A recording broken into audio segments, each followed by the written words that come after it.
Hi friends, welcome back to my channel. Interesting వీడియోల కోసం నా ఛానల్ను సబ్స్క్రైబ్ చేసుకోండి. నిరాడంబరత, నిజాయితీ, దేశభక్తికి నిలువుటద్దం. భారతదేశానికి రెండవ ప్రధానమంత్రిగా లాల్ బహదూర్ శాస్త్రి గారు తన అద్భుతమైన నాయకత్వ లక్షణాలు, నిస్వార్థ సేవలతో దేశ ప్రజల మనసులో శాశ్వత స్థానాన్ని సంపాదించుకున్నారు. ఆయన జీవితం, దేశానికి ఆయన అందించిన సేవలు మరియు ఆయన మరణం వెనుక ఉన్న అంతుచిక్కని రహస్యాన్ని ఈ వీడియోలో మనం తెలుసుకుందాం. లాల్ బహదూర్ శాస్త్రి గారు 1904 అక్టోబర్ 2న ఉత్తరప్రదేశ్లోని ముఘల్ సరాయిలో జన్మించారు. ఆయన తండ్రి శారదా ప్రసాద్ శ్రీవాస్తవ, తల్లి రామ్ దులారీ దేవి.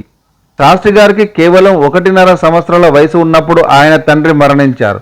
దీంతో ఆయన తల్లి 3 పిల్లలతో కలిసి తన తండ్రి ఇంటికి వెళ్ళిపోయారు. పేదరికం మధ్య పెరిగిన శాస్త్రి గారు చిన్ననాటి నుంచే కష్టపడి చదువుకున్నారు.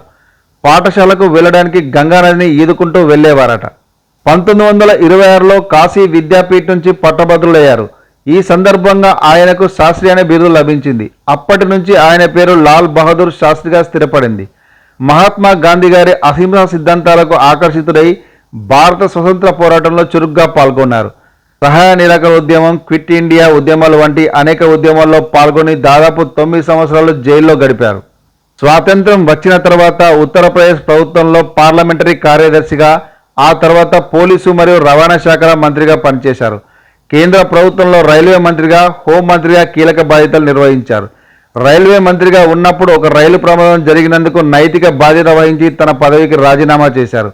ఆయన నిబద్ధతకు, నిజాయితీకి ఇది ఒక గొప్ప నిదర్శనం. జవహర్ లాల్ నెహ్రూ మరణానంతరం 1964లో భారతదేశానికి రెండవ ప్రధానమంత్రిగా ఎన్నికయ్యారు. జై జవాన్ జై కిసాన్ నినాదం 1965లో పాకిస్తాన్తో జరిగిన యుద్ధ సమయంలో ఆయన ఇచ్చిన ఈ నినాదం సైనికులకు, రైతులకు గొప్ప స్ఫూర్తినిచ్చింది. దేశ రక్షణకు సైనికులు, ఆహార భద్రతకు రైతులు ఎంత ముఖ్యమో ఈ నినాదం తెలియజేస్తుంది. అప్పటి ఆహార కొరతను అధిగమించడానికి ఆయన ప్రజలకు వారానికి ఒకరోజు ఉపవాసం ఉండాలని పిలుపునిచ్చారు. అంతేకాకుండా గ్రీన్ రివల్యూషన్ అంటే హరిత విప్లవం పునాదులు వేసి దేశాన్ని ఆహార ఉత్పత్తిలో స్వావలంబన దిశగా నడిపించారు. 1966 జనవరి 10న పాకిస్తాన్తో శాంతి ఒప్పందం కుదుర్చుకోవడానికి లాల్ బహదూర్ శాస్త్రి గారు సోవియట్ యూనియన్లోని తాష్కెంట్కు వెళ్లారు. ఆ రాత్రి ఆయన ఒప్పందంపై సంతకం చేసి సంతోషంగా ఉన్నారు. కానీ మరుసటి రోజు ఉదయం జనవరి 11న ఆయన గుండెపోటుతో మరణించినట్లు అధికారికంగా ప్రకటించారు. అయితే ఆ మరణం వెనుక అనేక అనుమానాలు, అంతుచిక్కని రహస్యాలు ఉన్నాయి. శాస్త్రి గారి భార్య లలితా శాస్త్రి ఆయన మృతదేహం నీలిరంగులోకి మారిపోయిందని, ఇది విష ప్రయోగం జరిగిందని సూచిస్తుందని ఆరోపించారు. అత్యంత ముఖ్యమైన విషయం ఏంటంటే శాస్త్రి గారి మృతదేహానికి పోస్టుమార్టం నిర్వహించలేదు. ఇది అనేక అనుమానాలకు తావిచ్చింది. అధికారిక నివేదిక ప్రకారం ఆయన గుండెపోటుతో మరణించారని మాత్రమే పేర్కొన్నారు. ఆయన మరణం తర్వాత ఆయనతో తస్కెంట్ వెళ్లిన వ్యక్తిగత వైద్యుడు డాక్టర్ ఆర్ఎన్ చుగ్ మరియు వ్యక్తిగత సహాయకుడు టిఎన్ కృష్ణ మీనన్ ఇద్దరూ రహస్యమైన రోడ్డు ప్రమాదంలో మరణించారు. ఇది ఆయన మరణం వెనుక ఏదో రహస్యం ఉందని బలాన్ని చేకూరుస్తుంది.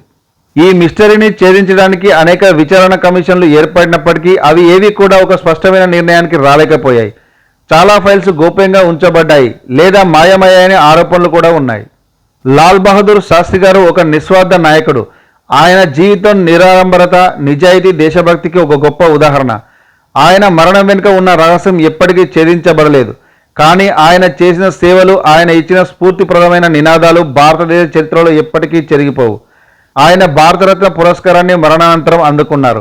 ఆయన జీవితం, మరణం ఒక స్ఫూర్తిదాయక కథగా, ఒక అద్భుతమైన రహస్యంగా మన దేశ ప్రజల మనసులో నిలిచిపోయాయి.